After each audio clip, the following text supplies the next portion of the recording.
Nggak dipersilakan dulu ya? Maksudnya ya?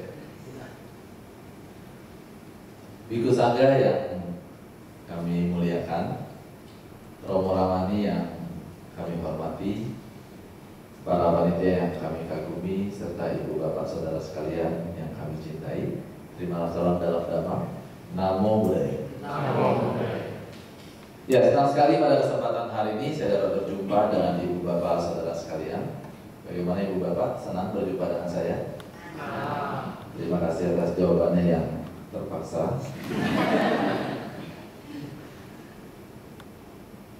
Mohon izin memperkenalkan diri, nama saya Robi Oktober. Saya akan bersama-sama dengan ibu bapak selama kurang lebih 1,5 jam ke depan ya, di dalam Dhamma Talk pada kesempatan hari ini ya. Yang topiknya adalah tentang riwayat Buddha. Subtopiknya riwayat pencerahan sempurna. Nah, hari ini topik ini akan dikupas ya, secara tajam tentunya, setajam silet oleh seorang biku. Beliau kelahiran Bali. Kemudian belajar sampai di Kopan Monastery, Nepal. Ini Tibetan tradition. Beliau menjadi samanera di Medan tahun 1997. Kemudian ditahbiskan menjadi biku oleh Suku Tengsin di Bandung tahun 2003. Saat ini beliau berdomisili di Pacet dan juga di Batam. Ya, baik. Kami persilahkan Yang Mulia Bante Stawira Sumanggalo untuk memberikan pemaparan. Jadi format kita adalah sekitar 30 menit sampai 40 menit Bante akan memberikan pemaparan. Kemudian kita akan masuk ke dalam sesi tanya jawab. Ya, kebetulan tadi mau buka sesi pakai SMS, tapi di sini pakai jammer katanya. Jadi tidak bisa masuk melalui SMS. Nanti kalau mau tertulis juga boleh. Ya, oke. Terima kasih. Kami persilahkan Bante penjelasannya.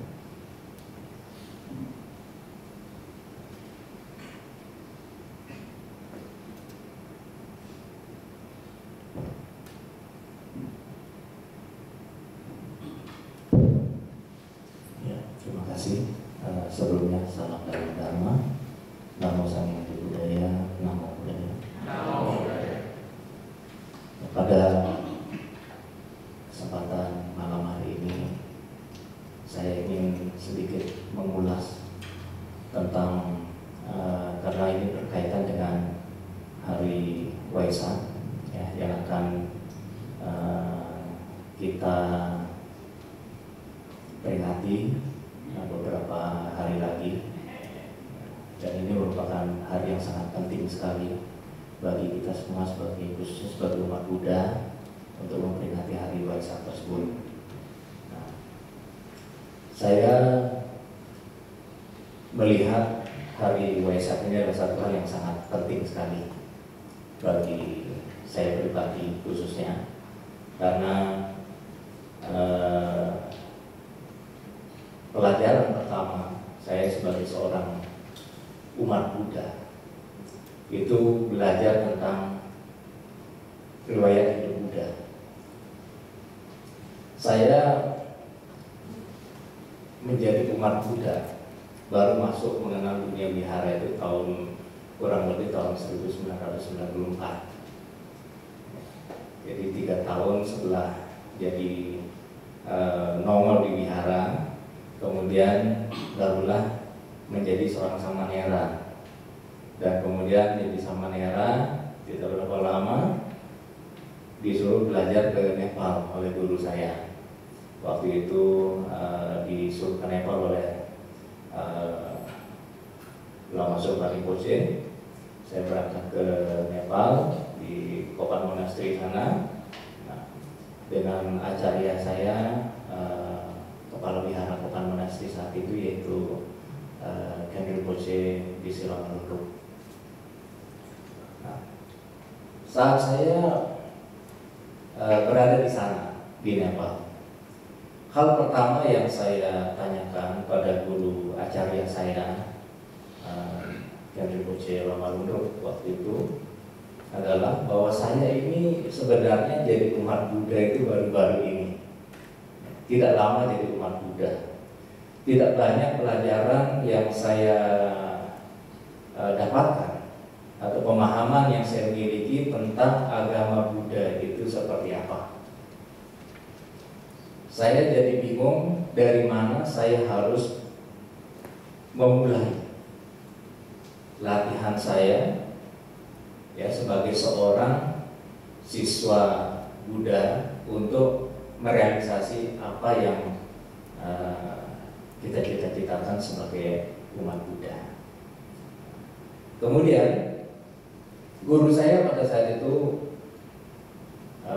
mengatakan satu hal, sebenarnya untuk memahami agama Buddha, untuk memahami semangat kebudayaan, itu satu hal yang sangat mudah.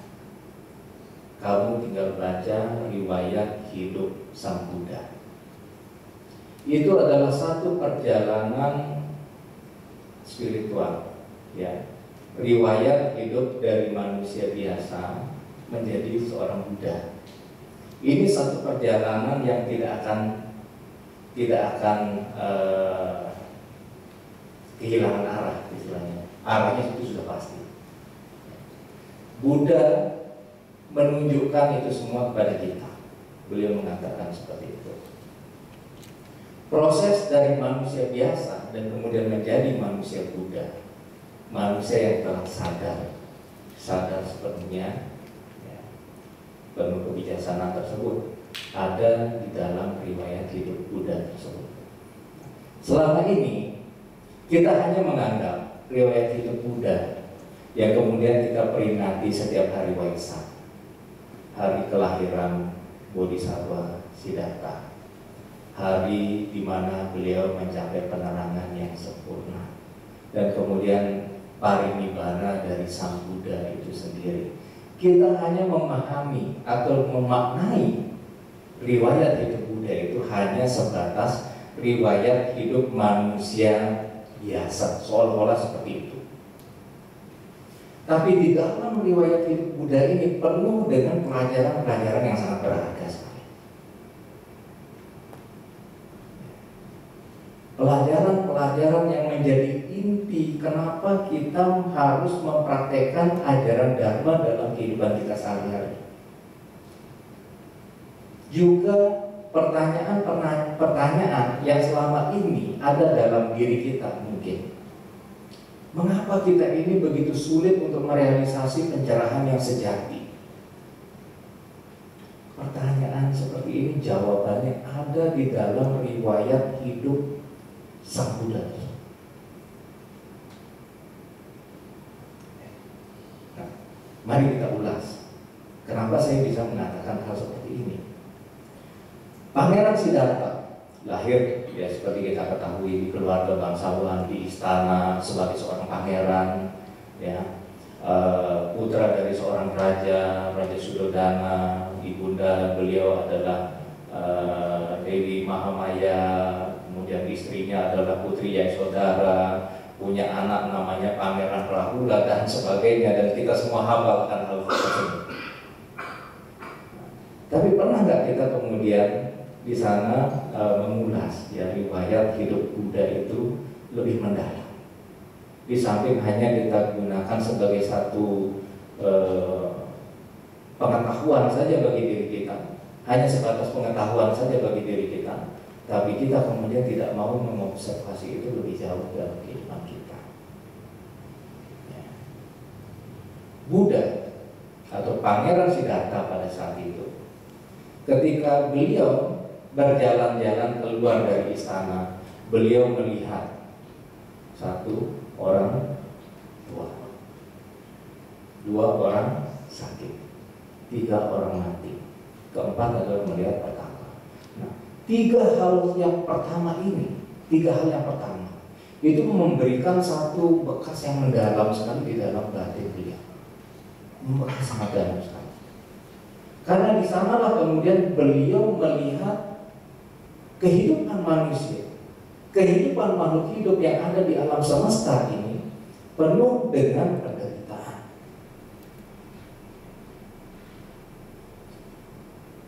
Tidak hanya dia sendiri, keluarganya, ya, orang tuanya juga mengalami proses tersebut, mengalami proses penderitaan dalam kehidupan mereka.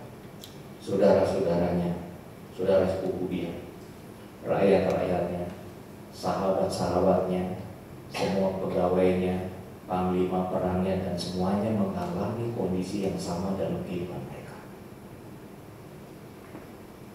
Disinilah batin beliau kemudian tergerak. Saya harus mencari satu obat yang bisa menghentikan proses penderitaan yang dialami oleh mereka-mereka yang ada di sekitar saya. Nah, inilah yang namanya kalau di dalam tradisi Mahayana adalah pikiran bodhicitta. Kita ingin untuk merealisasi satu kondisi batin yang tertinggi, menjadi seorang Buddha, tidak hanya bagi membebaskan diri kita dari samsara, tidak hanya untuk diri kita sendiri, tapi juga untuk mereka-mereka yang ada di sekitar kita. Riwayat dari Pangeran Siddhartha ini kemudian akhirnya menjadi Samyak Sambuddha. Ini berawal dari sini. Pelajaran yang penting itu awalnya dari melihat 4 peristiwa tersebut. Siapa yang tidak menjadi tua? Semua akan mengalami proses penuaan tersebut. Dan kita pun saat ini setiap hari juga melihat orang tua. Siapa yang tidak pernah melihat orang tua di sini? Semua pernah melihat orang tua. Tapi kenapa batin kita tidak tergerak seperti apa yang ada di dalam diri Pangeran Siddhartha?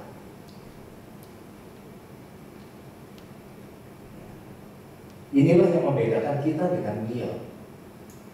Pangeran Siddhartha melihat proses penuaan itu adalah satu penderitaan, tapi kita tidak melihat proses penderitaan tersebut di dalam diri kita atau di dalam mereka-mereka yang ada di sekitar kita. Kita melihat orang tua jadi tua, manusia jadi tua, itu adalah satu hal yang wajar. Kita tidak melihat itu sebagai satu penderitaan, tapi kita melihat bahwa itu satu hal yang biasa-biasa saja, beda dengan apa yang dilihat oleh Pangeran Siddhartha.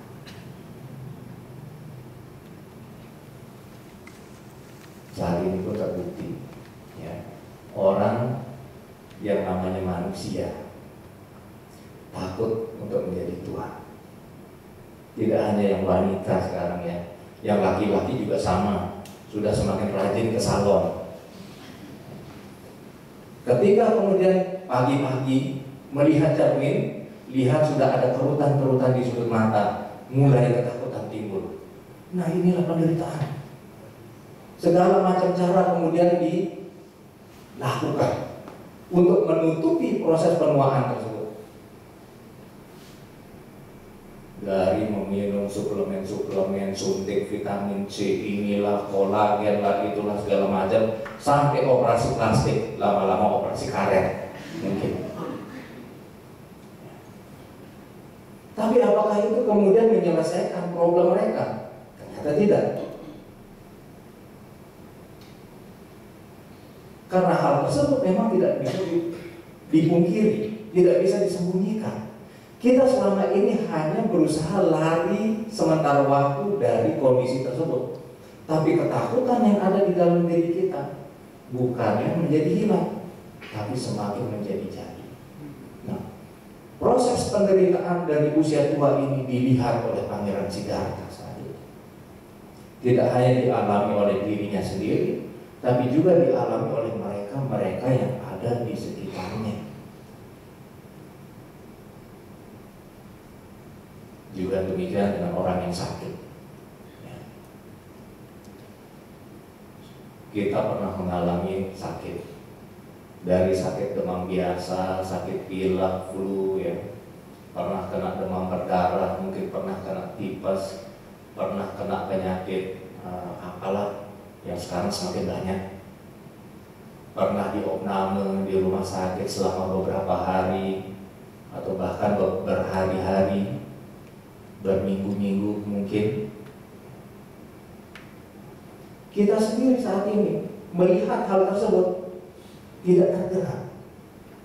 Tapi Pangeran Siddhartha ketika melihat kondisi seperti itu benar-benar tergerak batinnya. Apakah saya juga nanti akan mengalami sakit? Iya benar. Setiap manusia akan mengalami yang namanya rasa sakit, mengalami kondisi sakit. Apakah ayah saya juga demikian? Betul. Apakah saudara saya juga? Iya. Apakah pembantu saya juga akan mengalami kondisi itu? Semuanya.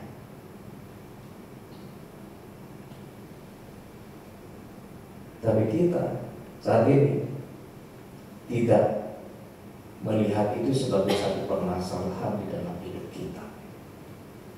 Ketika kita melihat saudara kita sakit, kita hanya tumbuh rasa kasihan, dia sakit, hanya bisa terbaru, hanya sebatas itu. Tapi bukan hal ini yang diajarkan oleh Buddha kepada kita melalui riwayat hidup beliau.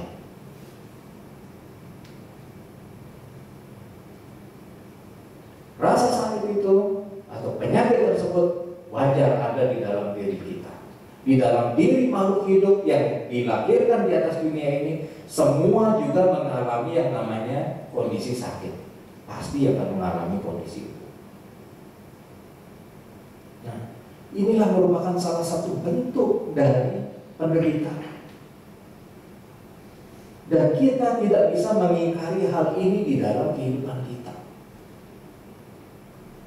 Semakin lama, ya, ketika kita mengalami kondisi sakit, semakin lama orang ingin memiliki satu obat yang lebih manjur untuk menyembuhkan penyakit yang dideritanya.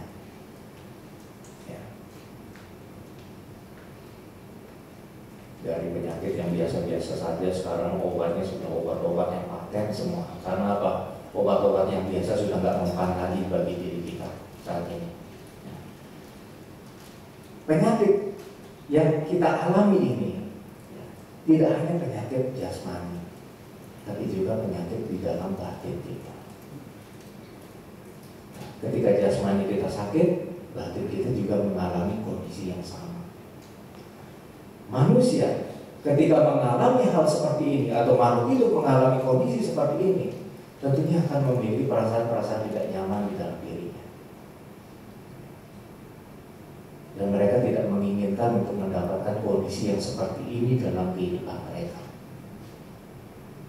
Dan akhirnya mereka mencari solusi untuk bisa menyembuhkan penyakitnya tersebut.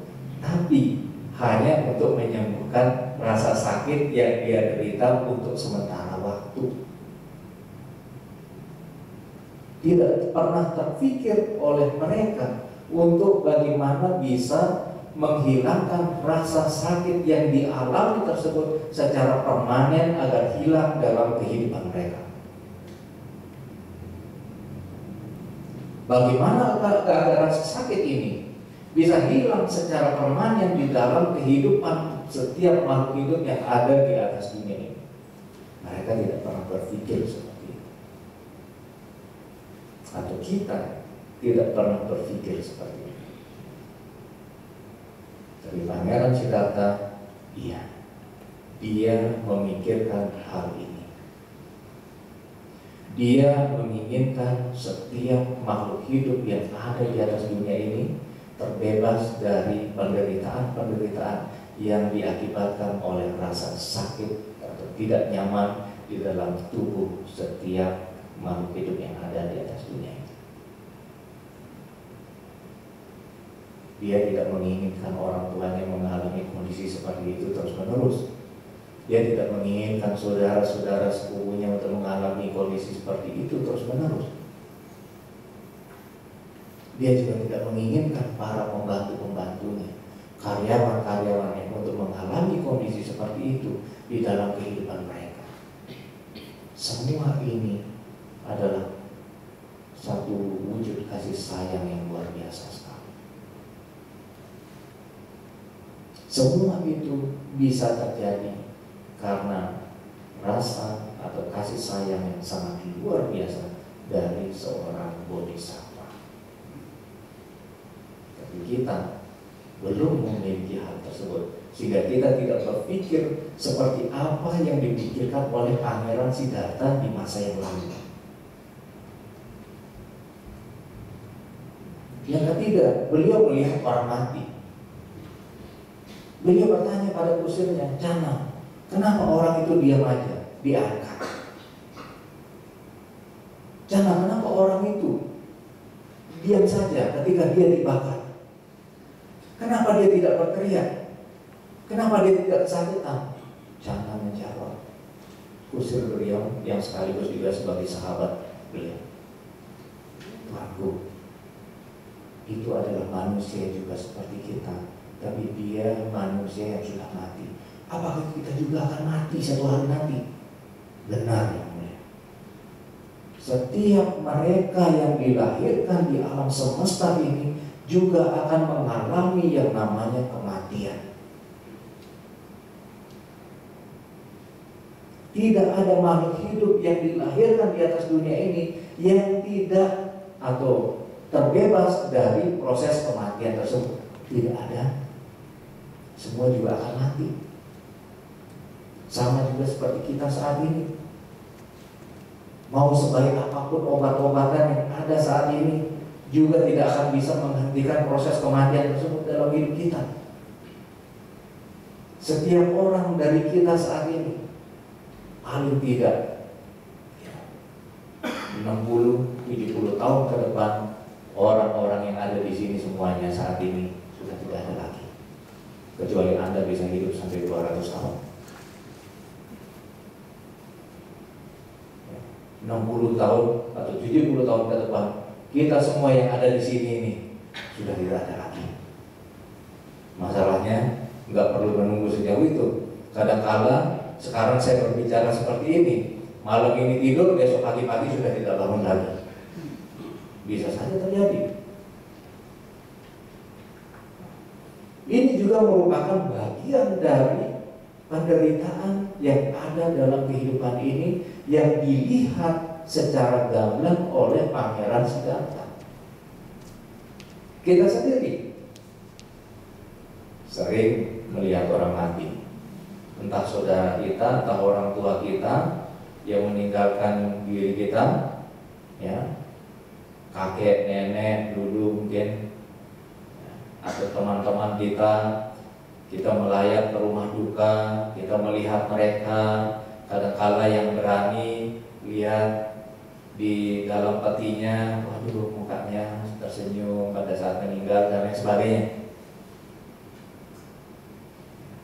Tapi kita tidak pernah berpikir bahwa itu adalah merupakan salah satu proses penderitaan yang dialami oleh setiap makhluk hidup yang ada di alam semesta. Karena kita tidak melihat hal-hal tersebut seperti yang dilihat oleh Pangeran Siddhartha, maka saat ini kita boleh dikatakan jalan di tempat. Praktek dharma kita itu kesannya seolah-olah hanya jalan di tempat, tidak bisa berkembang demikian pesat. Padahal untuk merealisasi kemudahan dalam riwayat hidup Buddha ini jelas-jelas Anda harus melihat orang tua, orang sakit, orang mati pertama. Tidak hanya melihat dengan mata biasa ini, tapi lihat dengan mata batin yang ada di dalam sini. Ketika Anda bisa melihat itu secara nyata dalam kehidupan Anda, ini adalah merupakan proses penderitaan. Saya harus keluar dari proses ini. Saya harus mengeluarkan setiap makhluk hidup yang ada di sekitar saya dari proses derita ini. yang dialami di dalam kehidupan mereka, dari satu kelahiran ke kelahiran yang lainnya.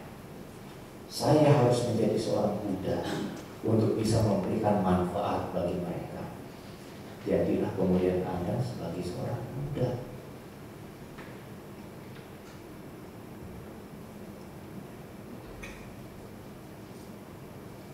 Seorang praktisi Mahayana, dia tidak hanya ingin terbebas dari samsara bagi dirinya sendiri, tapi bagaimana dia berusaha berjuang untuk merealisasi pencerahan yang sempurna sebagai seorang Samyak Sambuddha demi kebahagiaan semua makhluk. Ini bedanya. Makanya seorang praktisi Mahayana, dia tidak bercita-cita menjadi seorang arahat, tapi dia bercita-cita untuk menjadi Buddha yang sempurna,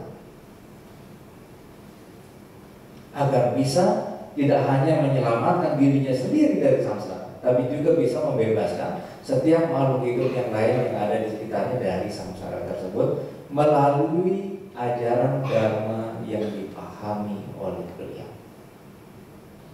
Kebijaksanaan yang sempurna yang ada di dalam diri seorang Samyak Sambuddha. Beliau melihat kualitas si A, ya, orang ini harus diberikan pelajaran tentang Patijjasamuppada misalnya, agar dia bisa segera terbebas dari penderitaannya. Buddha, seorang Samyak Sambuddha, bisa memahami hal ini dengan baik. Jadi bukan seperti kualitas kita-kita yang ada sekarang ini. Seorang Samyak Sambuddha sudah tahu dengan pasti ketika ada orang yang datang menghampiri diri beliau, oh, orang ini sakit batinnya ini, dia harus diberikan obat seperti ini, sehingga kemudian dia akan segera terbebas dari beban penyakit batin yang dideritanya. Dan kita cuma tidak beruntung karena kita terlahir jauh di masa di mana seorang Samyak Sambuddha hadir untuk membabarkan ajaran dharmanya. Tapi sebenarnya kalau dibilang jauh, tidak terlalu jauh. Hanya selisih berapa? Tidak sampai 3.000 tahun, 2.500 tahun sekian. Di masa di mana seseorang saat itu bisa hadir, di masa seorang Buddha sedang membabarkan ajaran dharma. Tidak terlalu jauh sebenarnya. Karma kita ini tidak terlalu berat. Tapi generasi-generasi yang akan datang membawa beban karma yang lebih berat dibandingkan dengan diri kita saat ini. Ya. Semakin jauh seseorang lahir dari masa kehidupan seorang Buddha, maka beban karma yang ada di dalam diri mereka itu semakin berat. Karena potensi mereka untuk merealisasi pencerahan yang sejati semakin berat juga, dari sisi tantangannya, rintangan-rintangannya, dan lain sebagainya. Sama seperti kita saat ini. Tantangan yang kita miliki untuk merealisasi pencerahan yang sempurna tersebut luar biasa beratnya. Guru saya yang saya ceritakan tadi, Gary Musi Lamalulu, beliau mengatakan, kalau zaman kakek beliau, ya, boleh dibilang melakukan 1 kali puja bakti. Katakan saja awal kita suara, ya, puja. Mereka kemudian bisa dengan mudah untuk merealisasi pencerahan batin yang tinggi hanya dengan 1 kali puja bakti tersebut. Tapi kita berkali-kali baca Umenpin, berkali-kali baca Omitojing dan lain sebagainya, Karanya Melasuta, tidak merealisasi apapun di dalam batin kita. Ya karena kita memang membawa beban karma yang lebih berat dibandingkan dengan mereka-mereka yang lahir terlebih dahulu. Permasalahan-permasalahan orang tua kita di zaman dulu tidak seperti kita sekarang ini. Semakin banyak permasalahan yang kita hadapi, sehingga kemudian tidak heran, ya, tantangan kita atau rintangan yang kita miliki untuk merealisasi satu pencerahan yang sempurna, pencerahan yang sejati di dalam diri kita, kebahagiaan yang sejati dalam diri kita, menjadi semakin bervariasi, menjadi semakin banyak. Banyak sekali kadang-kala hal-hal yang tidak terduga muncul di hadapan kita. Nah, disinilah saudara-saudara sekalian, untuk menjadi seorang sambutan tersebut, maka saudara harus melewati satu proses yang sudah pasti seperti yang dijalani oleh Bodhisattva Siddhartha tadi. Itu tidak lagi dari hal itu. Proses seperti itu harus kita lewati. Buddha sendiri sudah menunjukkan itu semua kepada diri kita, bahwa apabila seseorang ingin merealisasi pencerahan yang sempurna, maka dia harus melihat hal tersebut dengan benar di dalam kehidupan mereka.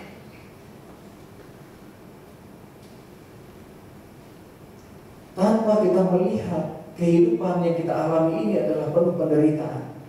Kehidupan yang dialami oleh saudara-saudara kita, orang tua kita juga adalah penderitaan. Kita selamanya akan berada di dalam penderitaan itu sendiri. Sampai kemudian keinginan untuk keluar dari penderitaan tersebut muncul di dalam diri kita. Maka mulailah pada saat itu satu proses. Saya harus keluar dari penderitaan ini. Saya melihat penderitaan ini di dalam diri saya. Saya melihat penderitaan dialami oleh mereka yang ada di sekitar saya. Saya harus keluar dari sini. Saya harus mengeluarkan setiap orang, setiap makhluk hidup yang ada di sekitar saya dari kondisi ini. Sampai hal ini kemudian muncul di dalam batin kita. Pada saat itulah saudara kemudian akan bisa memiliki satu jalan yang lurus untuk mencapai pencerahan yang sejati. Kalau sekarang ini ibaratnya kita ini masih berada di tengah-tengah kabut yang sangat pekat, kabut yang sangat gelap. Kita tidak bisa menentukan arah kemana kita harus pergi, kemana kita harus berjalan. Kita tidak tahu. Umat Buddha kalau ditanya, kamu tujuan akhir sebagai seorang umat Buddha mau jadi apa? Ada yang bilang mau jadi arahan, ada yang mau bilang mau jadi Buddha. Tapi dia sendiri tidak tahu dia itu sekarang berdiri di mana. Ini permasalahan. Permasalahan yang paling mendasar dari seorang praktisi Dharma adalah dia tidak tahu saat ini dia itu berdiri di mana. Sehingga kemudian sama seperti orang, saya ingin pergi ke Jakarta. Dari tempat kamu berdiri ke Jakarta itu ke arah mana? Bingung. Sama seperti orang, saya ingin menjadi Buddha. Dari tempat kamu sekarang ini untuk menjadi Buddha, kamu harus kemana? Tidak tahu. Sehingga kita ini hanya berputar-putar di dalam satu kabut yang pekat, yang menyelimuti diri kita, yang menyelimuti batin kita. Kita tidak bisa melihat satu penunjuk arah. Melihat pun penunjuk arah tersebut, kita tidak mengenalinya sebagai penunjuk arah. Kenapa? Kebodohan kita.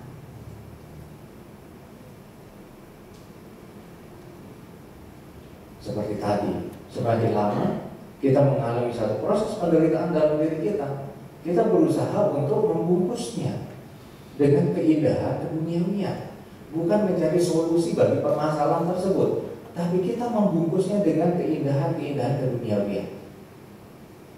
Ada masalah di rumah, larinya pergi karaoke senang-senang, pergi jalan-jalan keluar kota. Kita tidak berusaha untuk melihat permasalahan yang kita hadapi itu seperti apa, dan kemudian berusaha untuk menyelesaikannya dalam kehidupan kita. Tapi kita kebanyakan berusaha melarikan diri dari permasalahan yang ada. Dan inilah kita saat ini yang membedakan diri kita dengan Pangeran Siddhartha di masa yang lalu. Guru saya makanya mengatakan, pilihan di dalam hidup itu hanya dua.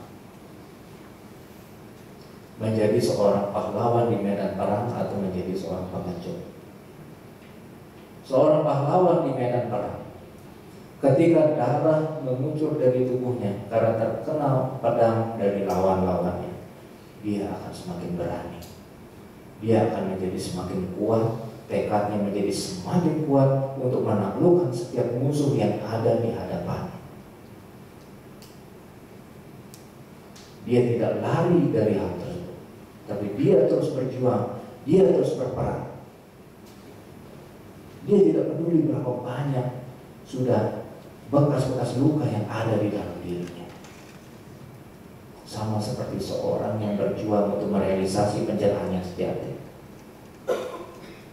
Kadang-kala batin kita terluka, luka-luka sedikit saja kita saat ini sudah menyerah, dan kita kemudian melarikan diri dari kondisi itu, menjadi pengecut seperti tadi. Seorang pengecut tidak menunggu dirinya keluar darah terkena pedang lawannya. Lihat orang lain berdarah pun dia sudah gemetar dan kemudian bisa pingsan. Ada yang seperti itu. Jangankan dirinya yang keluar darah, lihat orang lain keluar darah aja, darahnya mengucur begitu banyak, mukanya sudah pucat. Teman saya ada yang seperti itu.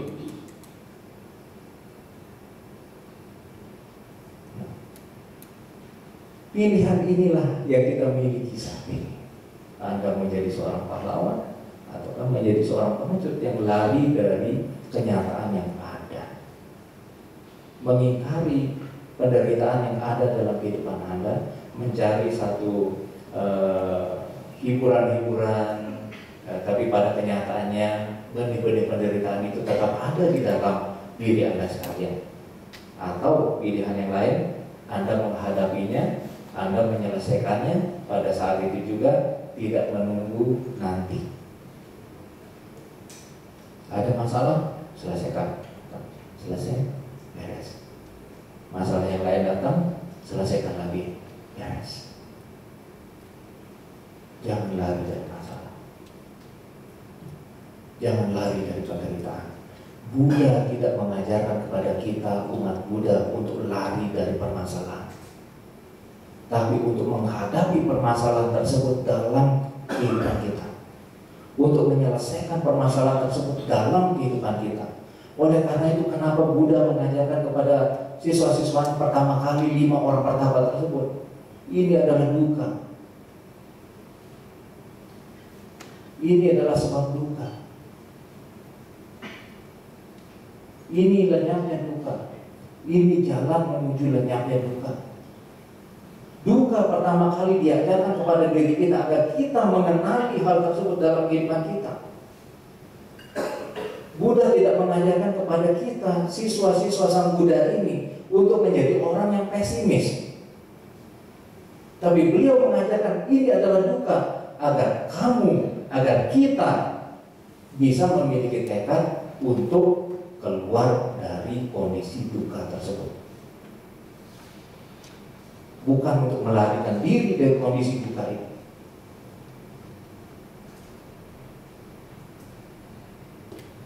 Buddha mengajarkan kepada diri kita agar kita menjadi seorang pahlawan, menghadapi duka tersebut dengan berani dalam kehidupan kita, tidak melarikan diri dari hal itu. Karena melarikan diri dari kondisi tersebut tidak akan pernah bisa selesai. Permasalahan, duka itu seperti bayangan. Kemana kita pergi, bayangan tersebut akan mengikuti diri kita. Dia tidak akan pernah bisa terpisahkan dari diri kita. Kita mau sembunyi di mana? Tidak bisa. Duka itu akan terus mengikuti diri kita. Anda berpikir menjadi orang penting, kemudian tidak mengalami proses duka tersebut, salah.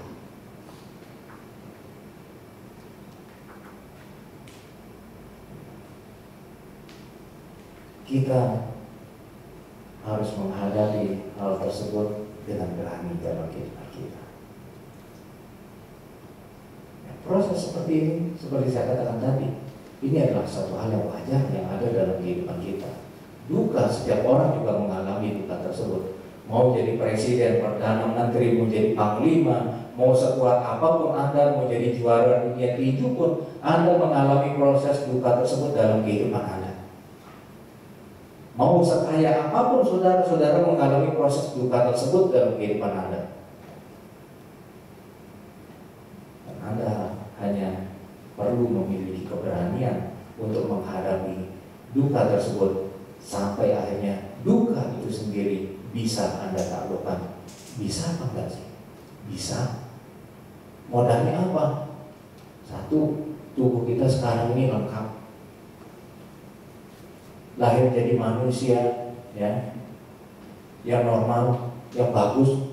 Yang nggak normal pun masih memiliki satu potensi. Kita masa nggak bisa dengan segala keterbatasan yang ada?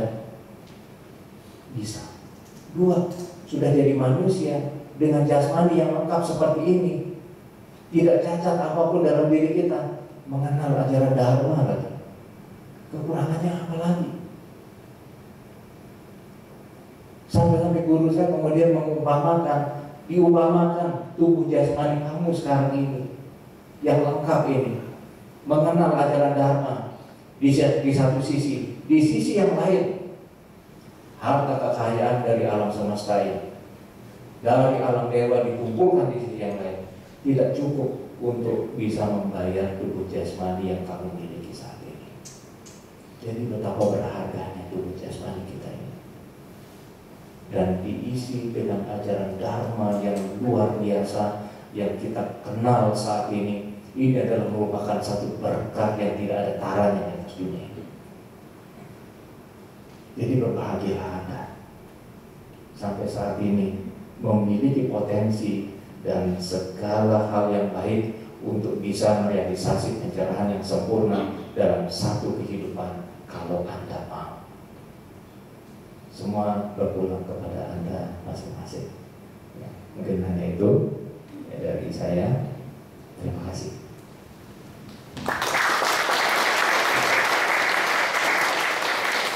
Baik, Manimodana, yang mulia Bante Stabilas Manggalo. Nah, ada beberapa catatan ya sebelum kita masuk di dalam sesi tanya jawab yang mengenai riwayat Buddha, riwayat pencerahan sempurna. Yang jelas di dalam riwayat Sang Buddha, ya Sang Buddha melihat ada 4 peristiwa ya, menjadi tua, sakit, mati.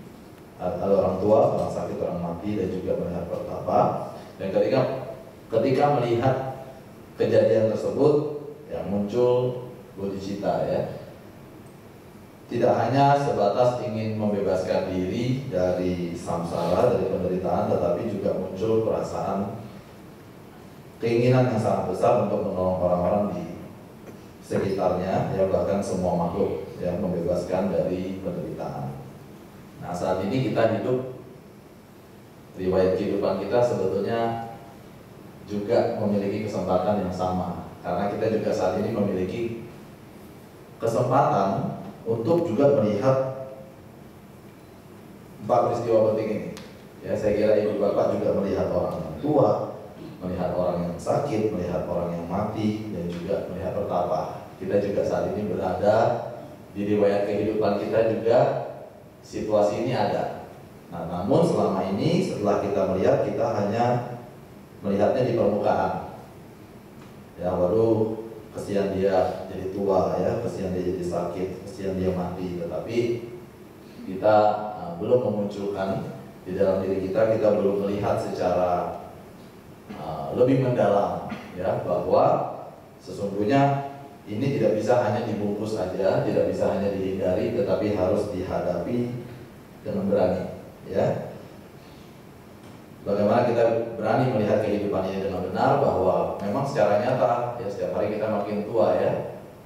Ini Bante bilang 60-70 tahun lagi yang di sini udah nggak ada semua ini. Ya, memang kalau saya perhatikan wajah-wajah ibu bapak saudara sekalian yang hadir dalam ruangan ini kan calon-calon mati juga ya.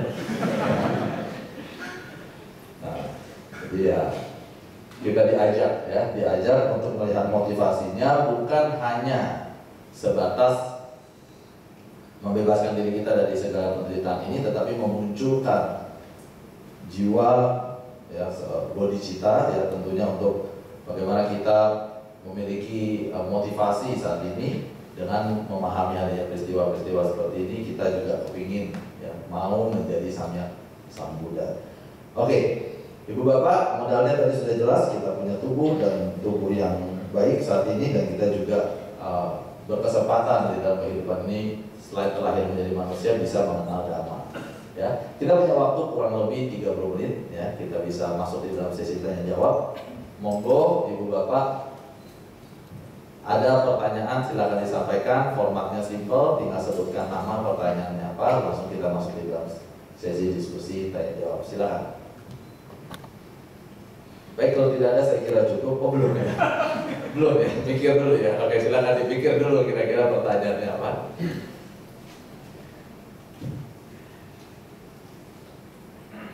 Ya, baik.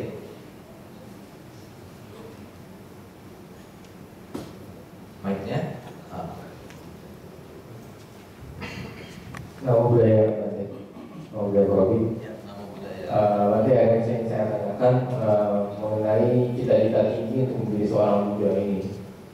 Bagaimana caranya membangunkan suatu pikiran atau motivasi untuk meningkatkan, membangunkan rasa cinta kasih yang sangat tinggi kepada makhluk lain, yang musuh kita, orang-orang yang tidak kita sukai.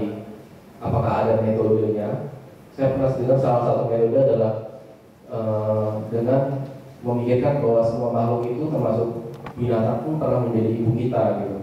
Nah, apakah mohon dijelaskan lebih rinci mengenai metode ini, dan juga apakah ada metode lain untuk menanamkan pola pikir seperti ini dalam diri kita? Namanya? Nama saya Robin. Robin. Ya. Robin ya.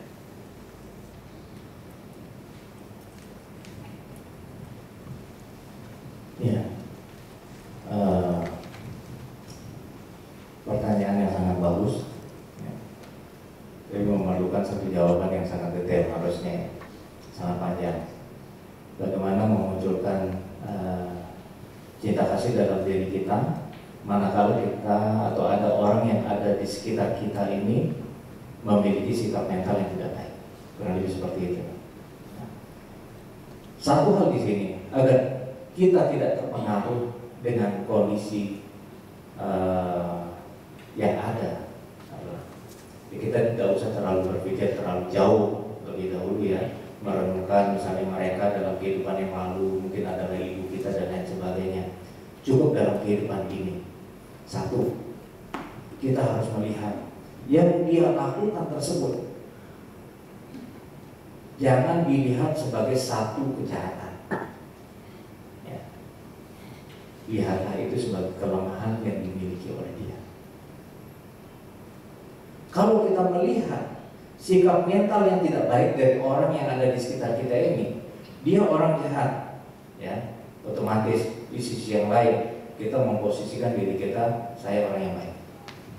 Dengan demikian kita membangun satu tembok yang tinggi, tembok yang tebal antara saya yang baik dengan dia yang jahat. Kita akan sulit untuk menemukan satu komunikasi di sana.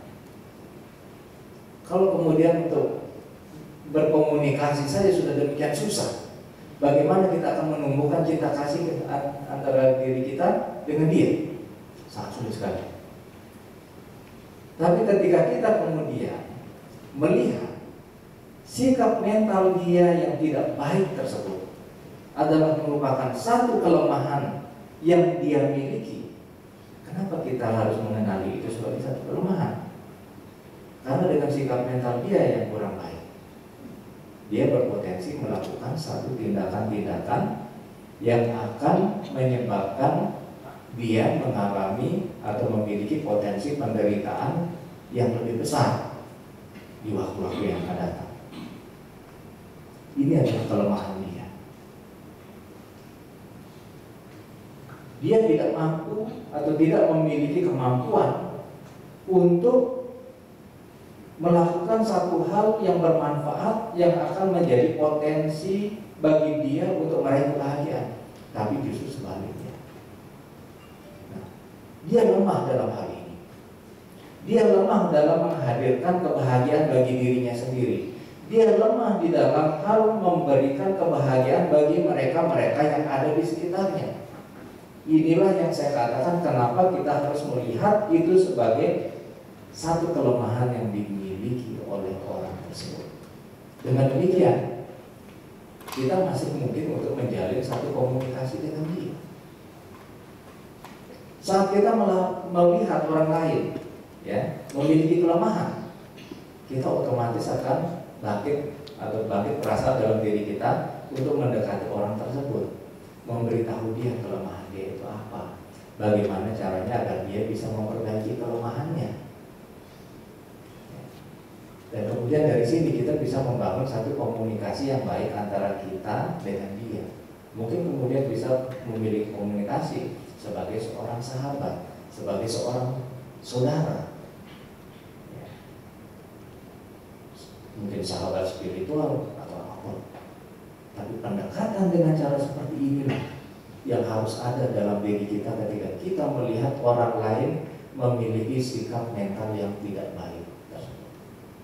Jangan melihat itu sebagai satu hal yang jahat. Jangan membatasi atau memberikan kotak, ya, mengkotak-kotakkan antara diri kita dengan dia.